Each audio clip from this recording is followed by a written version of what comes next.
दोस्तों, कॉकसस क्षेत्र यानी अर्मीनिया और अजरबैजान का इलाका एक बार फिर तनाव का केंद्र बन चुका है। रात के समय लगातार कई दिनों से अजरबैजान की तरफ से भारी गोलीबारी अर्मीनिया के अंदर की जा रही है और एक बार फिर से एक बड़ा विवाद और युद्ध की चिंगारी इस क्षेत्र में दहक रही है। अर्मीनिया और अजरबैजान के बीच इस समय एक बड़े युद्ध का खतरा मंडरा रहा है। इसके ऊपर आगे डिटेल में बात करेंगे। इसके अलावा तुर्की को काउंटर करने के लिए एक बड़ा डिप्लोमेटिक कदम भारत ने खेला है। हम पिछले कई दिनों से लगातार ये बता रहे हैं कि ग्रीस, साइप्रस, अर्मीनिया यहाँ पर भारत अपनी मौजूदगी बढ़ाने वाला है और कॉकसस क्षेत्र में भारत की बड़ी एंट्री होने वाली है। और अब इसके बड़े संकेत मिल रहे हैं क्योंकि प्रधानमंत्री नरेंद्र मोदी साइप्रस का दौरा करने वाले हैं और ये बेहद महत्वपूर्ण क्षेत्र है और तुर्की की दुखती रग भी है। इन दोनों खबरों के बारे में इस वीडियो में डिटेल में बात करेंगे, इसीलिए वीडियो को अंत तक जरूर देखिएगा। साथ ही दोस्तों, अगर आपको वर्ल्ड अफेयर्स और डिफेंस से जुड़े वीडियो देखना पसंद है तो नीचे दिए गए सब्सक्राइब बटन को प्रेस कर बेल आइकन को जरूर दबा लें, जिससे हमारी डेली ऐसी वीडियो आप तक सबसे पहले पहुंच सके। तो चलिए शुरू करते हैं इस वीडियो को।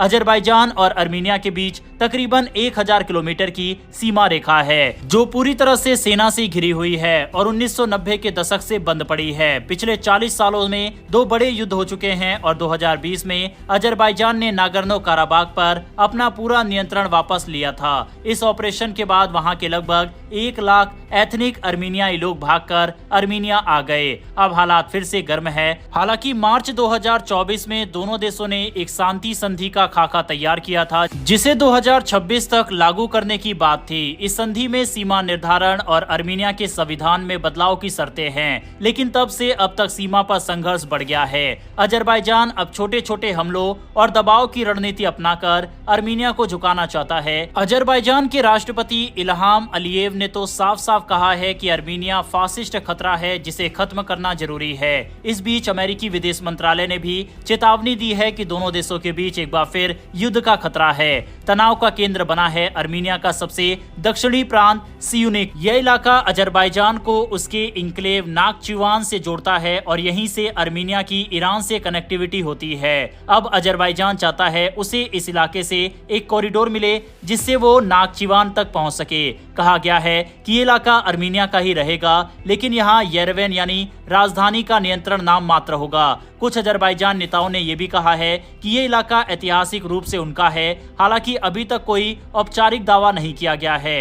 अर्मीनिया के लिए ईरान एक जीवन रेखा की तरह है। उसकी सीमा सिर्फ 2 देशों ईरान और जॉर्जिया से खुली है। ईरान और अर्मीनिया के रिश्ते अच्छे हैं, भले ही एक इस्लामिक देश हो और दूसरा ईसाई। ईरान ने स्पष्ट कहा है वह किसी भी सीमा परिवर्तन का विरोध करता है। मई में ईरानी रक्षा मंत्री ने अर्मीनिया का दौरा भी किया। दूसरी ओर रूस, जो पहले अर्मीनिया का सहयोगी था, अब अजरबैजान के करीब आ गया है। इस स्थिति में अर्मीनिया खुद को चारों तरफ से घिरा महसूस कर रहा है। मेघरी नाम का एक ऐतिहासिक कस्बा जो ईरान से सिर्फ 16 किलोमीटर दूर है, वहां के लोग हमेशा टेंशन में रहते हैं। वहां के डिप्टी मेयर बगरत ने बताया 2023 में नागोर्नो काराबाख की घटनाओं के बाद अब यहाँ भी डर का माहौल है। इसी इलाके में ईरानी ट्रकर्स आते हैं। शराब नहीं मिलने की वजह से लोग यहाँ से वाइन की बोतलें खरीदते हैं। यहाँ के लोग कहते हैं अगर ईरान से जुड़ी सीमा भी बंद हो गई तो अर्मीनिया के लिए ये आपदा से कम नहीं होगा। अर्मीनिया की सेना से अजरबैजान की सेना काफी ज्यादा मजबूत है। छोटा देश होने की वजह से अजरबैजान इसका फायदा उठा रहा है। अर्मीनिया से लगभग 4 गुना ज्यादा बड़ा अजरबैजान का डिफेंस बजट है। अर्मीनिया के पास सिर्फ 4 फाइटर जेट हैं, तो वहीं 15 से 20 फाइटर विमान अजरबैजान के पास है। अर्मीनिया की ड्रोन क्षमता काफी सीमित है, तो वहीं अजरबैजान के पास तुर्की के काफी भारी ड्रोन हैं। और भी सभी पैरामीटर्स में, चाहे टैंक हो, हेलीकॉप्टर हो, सब में कई गुना आगे अजरबैजान है। यही कारण है कि अर्मीनिया अपनी डिफेंस ताकत को काफी मजबूत कर रहा है और भारत से हथियार वगैरह ले रहा है। इसके अलावा ईरान भी अर्मीनिया की मदद कर रहा है।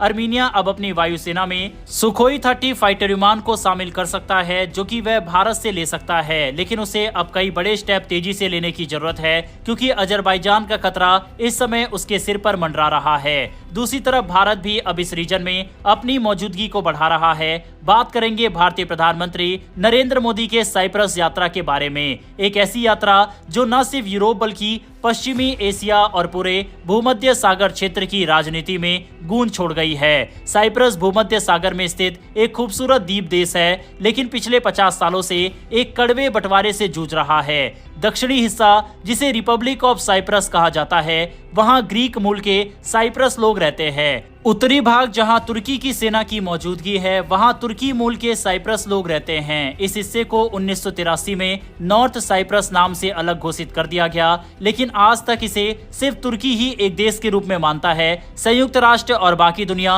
इसे अवैध कब्जा मानते हैं। 1974 में तुर्की ने साइप्रस के उत्तरी हिस्से पर सेना भेजी थी, ये दावा करते हुए कि वो तुर्क मूल के लोगों की रक्षा कर रहा है। तब से लेकर आज तक द्वीप 2 हिस्सों में बटा हुआ है। संयुक्त राष्ट्र कई बार मध्यस्थता कर चुका है, कई शांति वार्ताएं भी हुई, लेकिन 3 बड़े मुद्दों पर कोई सहमति नहीं बन पाई। पहला पावर शेयरिंग, दूसरा जमीन और संपत्ति का अधिकार, तीसरा तुर्की सेना की मौजूदगी। ग्रीक साइप्रस चाहता है कि देश फिर से एकजुट हो, एक लोकतांत्रिक संघीय ढांचा हो। वहीं तुर्की और उत्तरी साइप्रस अब चाहते हैं कि उन्हें एक अलग देश के रूप में मान्यता दी जाए। इस पूरे विवाद में और आग तब लग गई जब साइप्रस के समुद्री क्षेत्र में प्राकृतिक गैस के भंडार मिले।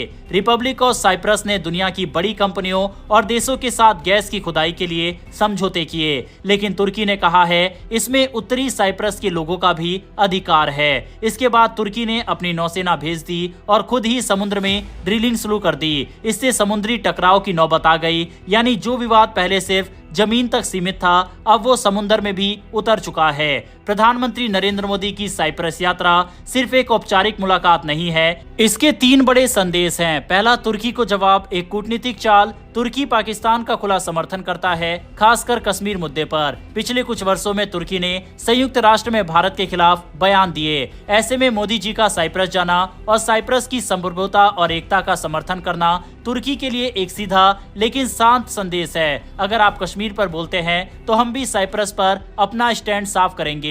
दूसरा, यूरोप में भारत की पकड़ मजबूत करना। साइप्रस जल्द ही EU काउंसिल की अध्यक्षता करने वाला है। भारत इस मौके का फायदा उठाकर यूरोपीय संघ के साथ टेक्नोलॉजी, क्लाइमेट चेंज और व्यापार समझौते को बढ़ावा दे सकता है। साइप्रस जैसे छोटे लेकिन रणनीतिक देशों से गहरे रिश्ते भारत को यूरोपियन बाजार और नीति निर्माण में अहम जगह दिला सकता है। तीसरा, India middle east Europe economic corridor में भूमिका। ये कॉरिडोर भारत को मिडिल ईस्ट होते हुए यूरोप से जोड़ता है। साइप्रस इस रूट पर एक महत्वपूर्ण पड़ाव है। अगर भारत और साइप्रस साथ काम करे तो ये प्रोजेक्ट न सिर्फ भारत के व्यापार को बढ़ाएगा, बल्कि चीन के बेल्ट एंड रोड इनिशिएटिव को भी चुनौती देगा। साइप्रस के लिए भारत का समर्थन एक राजनयिक ढाल जैसा है। तुर्की के दबाव के बीच भारत जैसा बड़ा लोकतांत्रिक देश अगर साथ खड़ा हो तो साइप्रस को वैश्विक मंचों पर मजबूती मिलेगी। साथ ही भारत के साथ आर्थिक और तकनीकी सहयोग से साइप्रस की अर्थव्यवस्था को भी ताकत मिलेगी। साफ है कि फाइनली जिस तरह से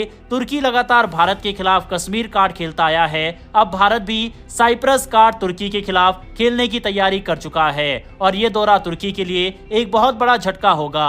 भारत की इस फॉरेन पॉलिसी और डिप्लोमेटिक कदम के बारे में अपनी राय कमेंट बॉक्स में लिखकर बताइएगा। अगर आपने इस वीडियो को यहाँ तक देखा है तो वीडियो को लाइक करके हमारी आने वाली डेली ऐसी वीडियो के लिए नीचे दिए गए सब्सक्राइब बटन को प्रेस कर बेल आइकन को जरूर दबा लें। फिर मिलेंगे ऐसी एक नई वीडियो के साथ। धन्यवाद। जय हिंद, जय भारत।